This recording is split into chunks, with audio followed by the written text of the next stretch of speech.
Last week, one of my regular coaching clients was late for a Zoom call, and this was really unlike him. After 10, then 15 minutes went by, I got a little bit worried. And so I actually just picked up the phone and gave him a ring. Now, he answered the phone and he was immediately, I could tell, stressed. He was driving his car down to an unexpected site visit where he's had to deal with an urgent problem that had come up, where he's just helping somebody out who'd got themselves in a fix, and he just felt, because that's the kind of person he is and this is someone he knew as a friend, he just needed to deal with it. The challenge was this has also come at a time where three of his best regular clients had also given him work as well, and he was trying to get that done and had promised them that they were going to get that work back on that day. This meeting that he was going to take over half a day, and he was now completely stressed. He said to me, "Steve, I don't know how I can manage." This was a moment where it wasn't time for giving coaching and advice. He was obviously stressed and didn't need more to think about. But it was a time to make him reflect on this moment and say, look, is this the opportunity that we need to actually address this? Can we use this as the catalyst to change the way you are working so that this doesn't happen again, so that we build into your life room and capacity to take on the unexpected and the good work when it comes in without it costing you in terms of stress and taking over your personal time. That is the work that we're going to be doing together. And today I want to share the plan that we're going to go through, which I've worked with many clients in the past. I've applied this to my own life, and as a result have increased my enjoyment of work, increased my ability to deliver the highest value work I can to my clients, and have more time to do all the stuff I love to do each day.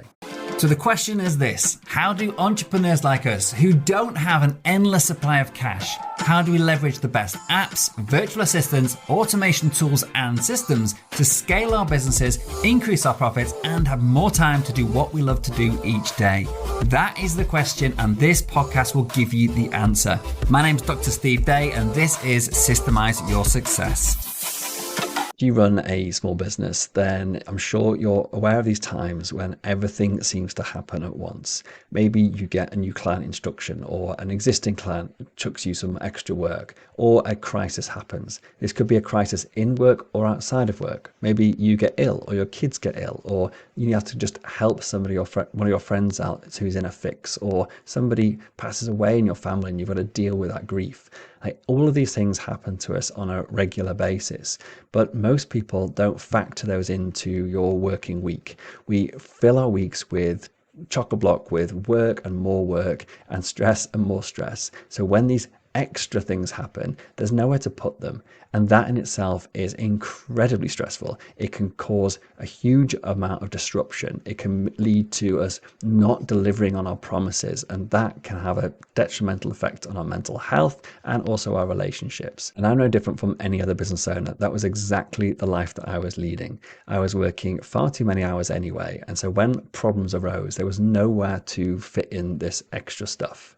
Today, I want to walk through the steps that I've taken over the past few years to fundamentally change that, to remove those crises in my business and in my life by actually factoring in time to deal with them and setting real expectations on my capacity and also my expectations on what I can deliver and when and how. And if you're sat there thinking, like, there's no way I can do less, I've got far more work than I already can cope with, I need the money, I've got to keep these clients on, whatever those blockages or those barriers are to you thinking this can work for you, then do stick around to the end, because I'll be covering exactly how I overcame that and how we help clients do that as well. So the real problem here is that the type of issues we're talking about is stuff that is unexpected. And if it's unexpected, you don't know when it's going to happen simply by the nature of it being unexpected. And so it can seem impossible to be able to factor in these type of events into your life and into your work so that they don't cause stress. However, there is a way, and that's what I want to get into today.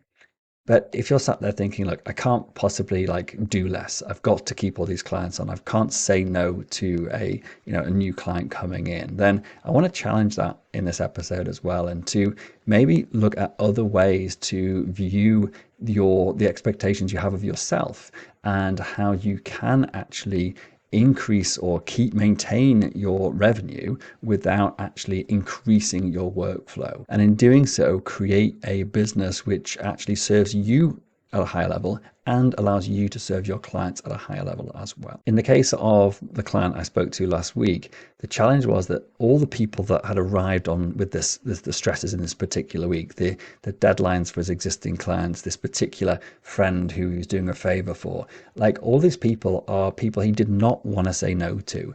They are regular clients he's worked with for years. He didn't want to lose them. And this particular friend he didn't want to let down. So how do we maintain who we are as a human, that helpful, nice person that you want to be? And how do we do that without it actually costing us in terms of increased stress and overwhelm and overtaking our personal life? Like if these people knew like the effect it was having on this particular client, if they knew about the stress that it was causing, and how in this conversation I could just see he was sort of like a breaking point. If they knew that, then they probably would understand completely about, okay, there's going to be a delay in this for whatever reason. But we're trying to avoid that. We're trying to say, like, how do we create a world where that doesn't need to even factor into it, that we actually do have capacity to deal with the unexpected and all the expected stuff as well. So over the years, I've tried many ways to resolve these problems. I've tried working harder and longer hours. I've tried getting up earlier and creating more time to be able to do stuff. I've just tried to convince myself that it's just now this is the problem, that like I'll get on to how to deal with this later once I get over this current crisis.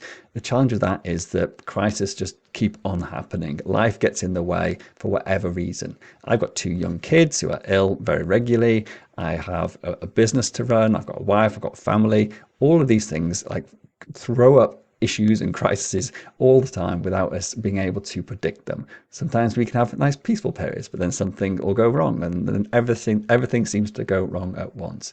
If we're not actually be mindful of that is reality, and we try to convince ourselves that we can just schedule a week that's full of 40 hours a week, and we're going to work every single hour, and it's all going to go swimmingly, nothing's going to go wrong, everything's going to go to plan, then we end up in a situation where we get stressed if anything else does go wrong or anything else gets thrown at us. Now, I am by nature incredibly bad at predicting how long things are going to take. So if I was to schedule all the tasks I think I'm going to get done and allocate specific time to those, then I would just end up, as I have done many times in the past, with a task list just getting longer and longer and longer. Because if I sit down to do something that I think is going to take 10 minutes, it inevitably takes half an hour, 2 hours, half a day, or even the whole day sometimes, because I procrastinate about it or don't get it done right or fail to do it. Even like just now recording this podcast, I've been recording a batch of podcasts today. The first one, for whatever reason, it should have taken me about half an hour. It took me about an hour and a half. That's an hour of my day I've lost. So if I hadn't factored in some extra time, then I would now be in a state of being pretty stressed. Whereas now I'm feeling okay. I've still got time to catch up and get all the batch done that I need to today. So as I mentioned, the reason that none of these techniques work is because if you haven't built slack into your day and into your week, then anything that's thrown at you causes huge amounts of stress, which actually can lead to more procrastination, getting less stuff done, like trying to juggle like X, Y, and Z tasks at the same time, which means nothing gets done right. We have to go and redo stuff, and it all just compounds to create more and more stress. So before we get into the 5 steps to actually fixing this very common problem, I just want to define a couple of terms to make sure we're on the same page. Firstly is the term capacity. What I mean by capacity is what you actually have time to achieve on a weekly basis when we factor into everything else that happens in life, when we're realistic about the actual number of hours on any given week on average that we actually have time to do the work that we're meant to do for our clients or with our business. Not simply saying it's a 40-hour week, then I've got 40 hours to do work, because reality often throws us a curveball, which means that isn't actually true. The second term is something I call the default diary. And this is about creating a calendar which is full before you even start the week. It's not full with tasks, it's full with time blocks that make sure you have time to do all the tasks you need to do that week. It also gives you a really clear indication of what your capacity is. So we'll come into that a little bit more later in this episode. So let's get into the 5 steps to actually creating this default diary, to understanding how to manage your time better and actually serve your clients at a higher level, keep your income where you need it to be without it becoming overwhelming and having time to deal with all the crises, of course. And do stick around to the last step, because that's the one which has made the biggest change in my life with regards to stress, but also the ability to earn more income as well. Okay, so the first step is probably the most challenging one for many business owners to admit to and to actually deal with. And that's being honest about your capacity. It's about looking at your actual time, about what you actually spend your time doing each week, what you actually want to spend your time doing each week, and what you need to spend time doing your week. So, for example, you know you have to serve your clients, that's the business part, but you also have a family or friends, and you have yourself. So you need to take care of your mind, your spirit, and your body as well. So if you don't actually factor those things into your capacity for work, then the reality is you're not going to get it all done. If we believe that everything is going to go perfectly each and every day, if we factor in an exact amount of time to deal with a particular project and don't have any buffer, the likelihood is that's going to overrun, which will then mean we have to take time away from other things. So the first step is just being honest and real with yourself, to understanding what is an average amount of time to do each thing that you need. And I'll tell you one little example that really helped me was I used to plan an hour to go for a run. But the fact is that it takes me typically 15 minutes to actually get out the door in the first place. And that's if I don't do any stretching pre-run. I then need to actually go for the run, so that's typically an hour for me during a lunch break sort of run. And then when I come home, I need to spend 30 minutes stretching. I'm nearly 50 now, or 47 this year, and so I need to actually stretch. Otherwise, it means that I actually can't run later in the week because I'm really sore and I pull muscles and things. And I've also got to have a shower, and I've got to eat obviously afterwards as well. And so what I now schedule in for an hour run is 2 hours. And that is a realistic time that it takes me to actually run. So I've got to fit everything around that reality rather than my dream of it takes me an hour to go for a 50-minute run, which is just nonsense. So being really realistic and actually looking at what you're committing to and what your actual capacity is the first step in making a change. So it's that admitting you've got a problem is the only way to actually deal with a problem. And that is often the hardest one, but it's the fundamental one to then be able to move on to step 2. So step 2 is about actually building your default diary.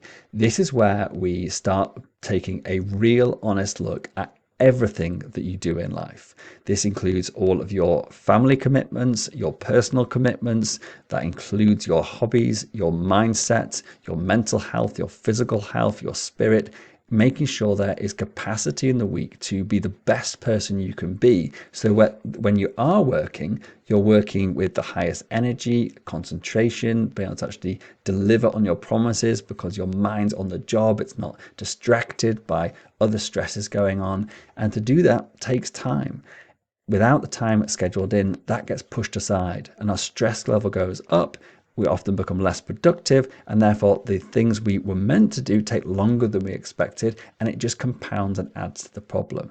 So the default diary is, yes, about work, but it's also about diarizing everything in your life. That's not to say you have to put in like weeks ahead, like every single thing you're going to do. It's just saying, no, this is my family time. This is my exercise time. This is my reflection time, or my self care time.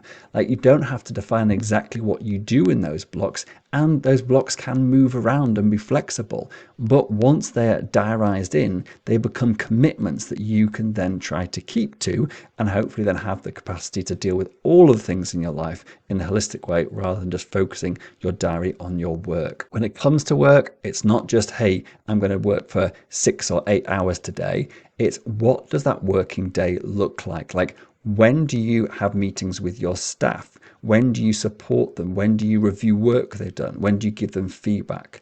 When do you schedule time to accept incoming calls? When do you schedule time to make outgoing calls, whether that's sales calls or client support calls, or for me, coaching calls, for example?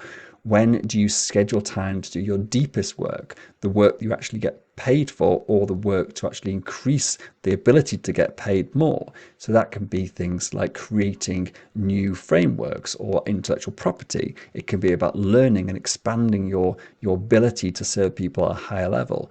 When do you actually have time set aside to make sure that you're improving your own business, the leadership, the strategy, etc., so that your capacity goes up in terms of your capacity to earn more, without it meaning an increasing capacity to work more? And there's two fundamental blocks I think most people miss out when I do this with them, but they are, in my opinion, the biggest stress relievers and also the biggest ways to start enjoying your work more.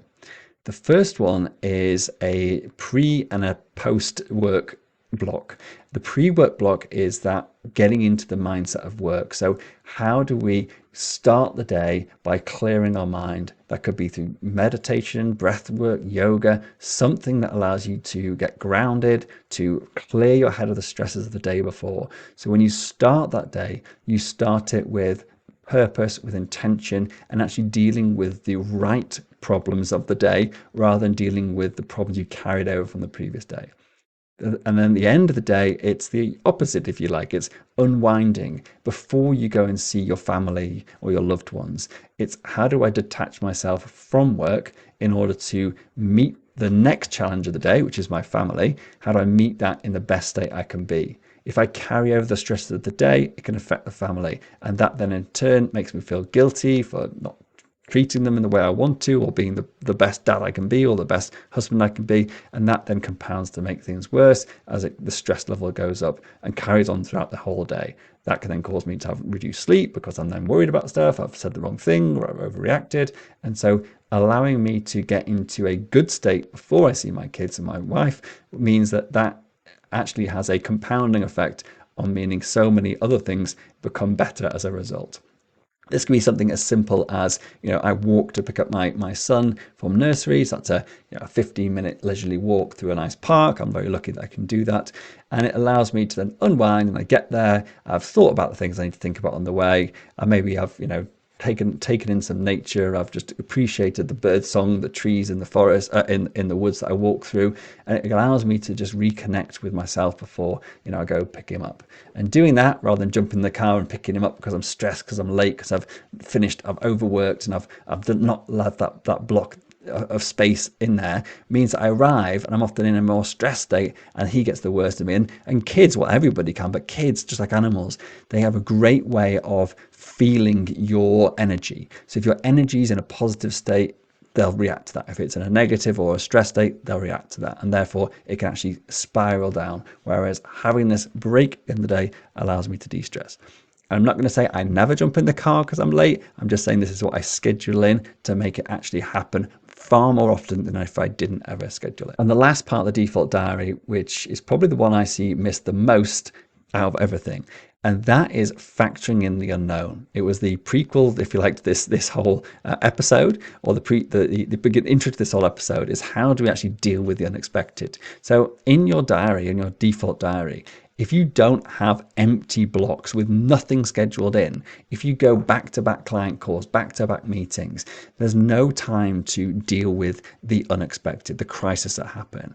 And I'm going to talk about in a second about taking this one step further to make this into something that is truly life-changing. But for now, this is about scheduling in enough time to deal with your admin, to deal with, the unexpected staff member goes off sick today, so therefore I've got to do a little bit more than I would have done otherwise, about dealing with that crisis phone call from a client, the fact that the school rings you up and your kid's sick and you've got to go and pick them up, and that's basically your work day screwed. Like, all those things happen on a regular basis. So if we don't factor them in, then it causes a huge amount of stress, because suddenly the problems compound as we miss one deadline and another, then we feel guilty, and then we're trying to chase stuff and juggle stuff. It eats into our evenings, our weekends, and the whole thing compounds into something that's not where you want to be. So factoring those things in, the windows for different types of work, the deep work blocks, the blocks to get into the day well, to end the day well, and also to deal with the unexpected, are all things that we need in our lives. We have to have them in there. The challenge is actually admitting to yourself these are necessary things and just trying to fit in too much, and therefore it becoming more and more stressful. That's step 2. Step 3 is about setting realistic expectations, and these come in a couple of different ways, I think. Firstly, it's about setting expectations with your staff. Then it's about setting expectations with your clients, and then it's about setting expectations with yourself. And the last one is probably one of the hardest. We'll come to that last. So firstly, with your staff, it's like, how available are you? Are you just literally available for them to ring any time of day, which will just interrupt you in the middle of your deep work blocks, or just put you on a skew that you've set time aside to do something, a different default block in your diary, and then it's interrupted by a crisis of a staff member, having an issue that needs your support. So the way that I deal with this is I have daily meetings with my team where we deal with all of this stuff, and the vast majority of problems can wait till the next day. If it is a truly urgent thing, then I will factor in time. So I've got a little bit of a buffer in my day that if I do get a call off one of my staff, I need to give them 10, 15 minutes of my time, that's okay. It's not actually going to interrupt with anything else. If it's truly urgent, of course they can ring me and they can interrupt me, but that literally never happens. So I don't even factor that in anymore. The second thing is about clients. This is the one that I think that most people have the hardest time in actually diarizing or creating policy about. But if you went to a solicitor or a lawyer, if you've ever used one, it's very common for them to have a expectation about how long it will take them to get back to you. And so they may say, like, they return emails in 3 days, letters within a week, whatever, that the phone calls, they'll phone you back when they're free. They have got it very well defined. They know that if they don't leave enough time for them to actually do the legal work that you're paying them to do, because they keep on taking and getting interrupted by various clients phoning them, that they're not going to get paid, that people are going to go elsewhere.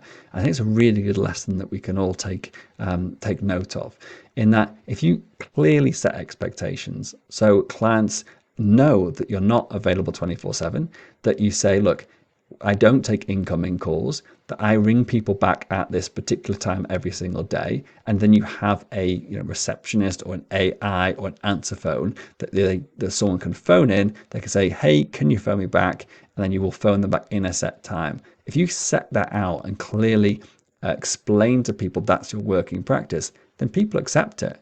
What they don't like is when their expectations are different and then you don't meet those expectations. So simply by stating whatever your availability is, your actual capacity to deal with client incoming calls and incoming crises, and the time frame for you to actually respond to things or get work done, state that clearly and then stick to it, because then you're setting expectations and your clients' expectations are then met. Everybody's happy and you don't get interrupted on a daily basis. So the default diary is about factoring in everything. And I'll just shout one more anecdotal story from one of my other clients. And this was that he created this new way of selling, which was brilliant for his business. He would go to a client and he would sit with them and they would talk through the design process he was going through for the build work he was going to do. He's a kitchen fitter. Or kitchen designer. And he would do this and it would take him a couple of hours to sit with the client, understand their needs, and then he'd go away and then he would then draw up a proposal and some rough designs to actually get that work. When he got these calls, he simply booked the calls in and then went and did them.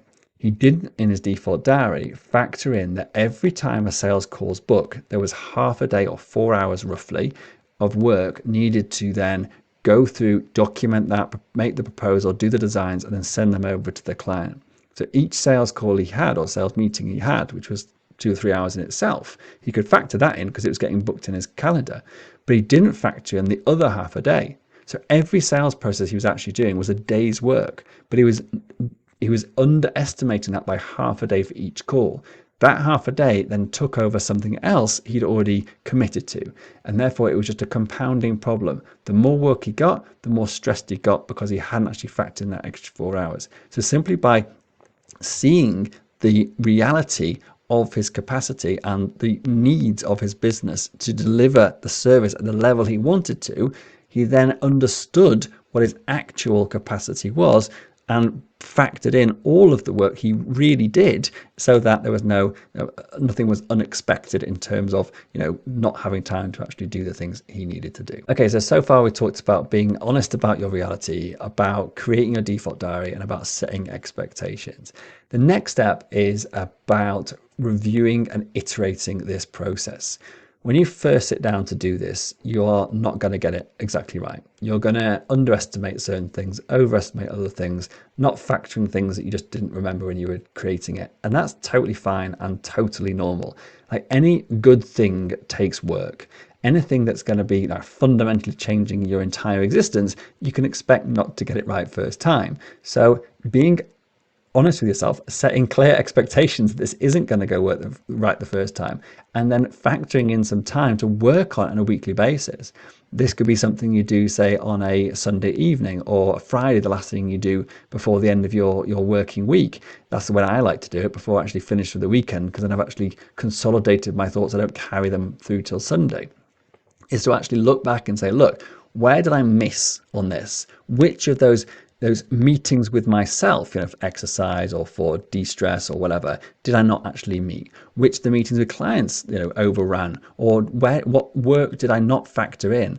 And constantly iterating and improving this, and expecting this to take a number of weeks to get anything like usable and actually something you can stick at. Because I think what many people do, and I've spoken to this, and I have clients, and I introduce this idea, and they say, yeah, I've tried that in the past, it didn't work, is that they set this once and then they miss all the things they've said they were going to do. They didn't get early that every day to do their meditation. They didn't do their runs when they said they were going to do. They missed this and this, and then they feel, oh, it's not working, and therefore it doesn't work. The fact is that it's not working because you didn't have the knowledge and expertise to get it right first time. You've got to be patient with this. You've got to let this become what it needs to be. You've got to make the mistakes. Just like anything new you try, it's not going to be something that you get right on the first attempt. So give yourself a bit of leeway and let this evolve over time to become something that really, really does make a difference in your life. Okay, so the final step in this is the big one. This is the big payoff, that once you start factoring in all of this stuff and actually creating a default diary, understanding your capacity, setting expectations, factoring in everything that you do, is to then take the bold step and actually creating real space in your diary, in your time, in your life, to actually deal with the unexpected, but also have time back. The reward that you typically, most people have set out their business to create is freedom. However, if you're not creating from freedom, I don't think you can create freedom. So what I mean by that is that if your week is chock-a-block and you keep deferring freedom, you keep deferring having that better quality of life, that taking that 3-day week or whatever it is you want, if you keep deferring it, it's very unlikely to ever happen. If, however, you go, okay, from this day forward, or from this week forward, or maybe you roll ahead a few weeks. So from, 3 months from now, I'm going to block this in my diary. I'm going to take an entire day out every single week. And the capacity I've got left is only 4 days, not 5. Suddenly you've created initially a challenge. How do you then fit in what you need to do within that 4 days?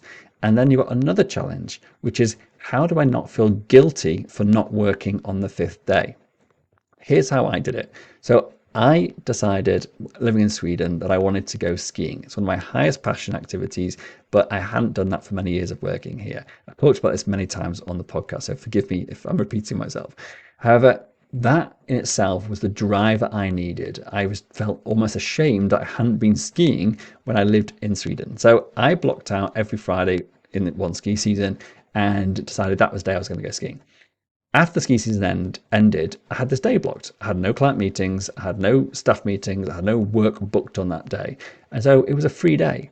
And so I decided that was going to be my deep work day. It was when I was going to be able to do the work I felt I needed to do to get the business forward, to do the innovation, to create the new things, to create a new course, for example, for my coaching business, or to go on a long run. I mean, I've done a lot of ultra marathons in my time, and so there's a lot of training that needs to be involved in that. And so I was able to then have this day where I could catch up on the work I really needed to do. I could go and do some big blocks of exercise, which I love to do, Or it was a day that if the whole week went to pot, my kid's off sick, or I was off sick on a couple of days, or a massive crisis happened, I needed to fix something, like my whole server went down, I was there, trying to fix it all, whatever.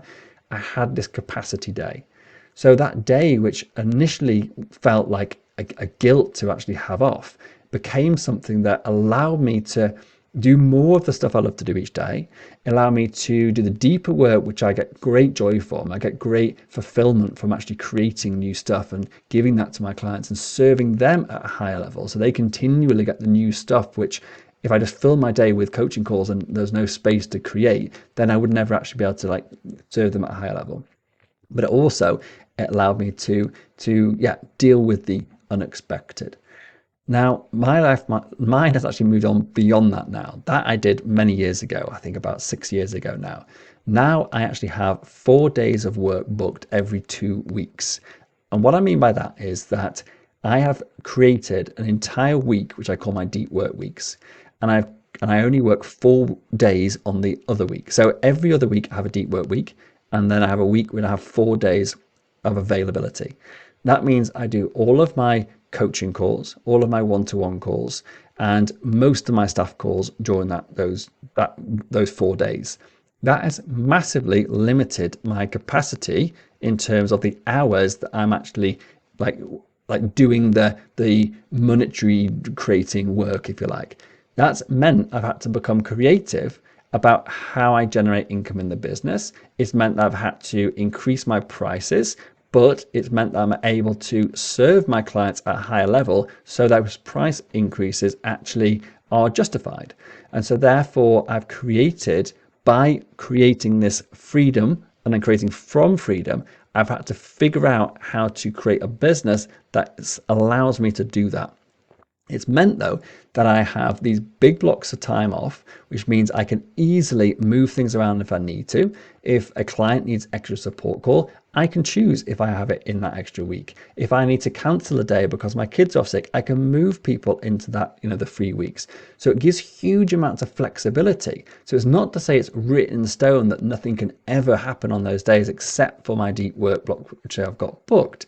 It actually means that those deep work blocks are available for me to use, but when needs be, when these unexpected crises, which was the whole point of this episode, happen, I've got huge amounts of flexibility. That's basically mean I get the same stuff done that I need to do, regardless of all the stuff that happens in my life. I also like traveling back to the UK, and I like going away with my family at weekends. And so having time to actually be a little bit flexible, like Fridays and Mondays off, for example, when I need to, and move things around, means I get to actually live the life that I want to live without it affecting negatively against the work that I've agreed with myself that I'm going to do. The biggest challenge I think I face in this is the one I mentioned before about taking a day off, is actually overcoming the guilt of not working. If you feel that your conditioning, or most people, I should say, most business owners, including myself for many, many years, I felt that if I wasn't working, then I wasn't being productive. I wasn't actually doing the thing that I was here on this planet to do. That work was where it's about like saying, work like a badge of honor, hard work like a badge of honor. It's just conditioning that we have in our brain that is how I found my self-worth. That the more successful the business was, the harder I worked, then that's actually how my identity was linked to. And it's that shift, that mindset shift, to actually move to a place where actually the service I give is the thing that is the highest value to me. The person I am with my family, the ability for me to actually see my extended family, for example, and my friends, that is also where I drive self-worth from. Then that allows me to do this in a guilt-free way. I'm not saying I don't have days and it's up and down or whatever. I'm a human, and this is a continuum and a journey of self-improvement. But that shift to being able to literally work every 2 weeks for 4 days, or 8 days a month in effect, that I've actually got booked for work in inverted commas, that has taken a long time to get to. But it all started with thinking about the default diary, but then eventually putting in that 1 day off, then eventually moving that to a few days off, and then eventually into what it is now. So that's my reality today, that I fit the work I need to fit in to those 4 days every 2 weeks. I get creative with how we generate income in the business so that I can do that. And that gives me massive amounts of time to learn, to create, to do all the fun stuff that drives my business and deal with the unexpected and be around and be a better person for my family as well. So that's the journey that this can take you on. That's the big payoff. And it all starts with actually being realistic about what it is you actually do on a weekly, daily basis, creating some sort of structure around your time so you always have time to deal with everything, including the unexpected, and then incrementally increasing that time when you're not allowing yourself to be accessed by your team or your clients, and therefore creating more capacity to do the highest value work you can possibly do, and also to serve at a greater level. So to close, let's just go back to the scenario again. The client that I spoke to in the car, he was stressed out, on the verge of tears, like, I can't cope with this, Steve. How can I make this work? Now, he had 3 deadlines that week for his trusted clients he didn't want to let down. This crisis happened. If he knew that on that Friday, for example, he had nothing booked, or maybe he had his day off or his deep work day on a Thursday.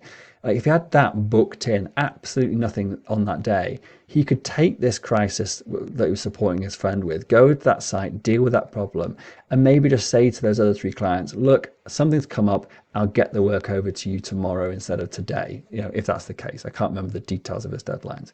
But the point is, by factoring in that cushion day, if you like, that I use as my deep work days or my exercise days, it allows you to deal with the unexpected. He would have then not been in this panic state, knowing he's got work booked up till God knows when, and he's now got to actually find this extra day because he's had to take this crisis call off. So that is what I hope I'm going to be working with him over the next few weeks. This is something we've started with him. It's made vast improvements. For example, the setting expectations with the clients, blocking time out so people can't phone him directly. He's put a VA in place to take his incoming calls, take messages, and he phones people back at a set time. So we've done loads of stuff already, but now I want to take it to the next level with him because I can see what a massive difference this will make to his life. And it's just a shame, I think, that so many people, my clients, and myself included, I had to get to a point of it being unsustainable to get that massive realization that if I continue on like this, I am walking towards an early grave, or my health is going to get impacted, like my stress levels are just going to a point of no return. And it's a shame it takes many of us to get to that point before we take action on it.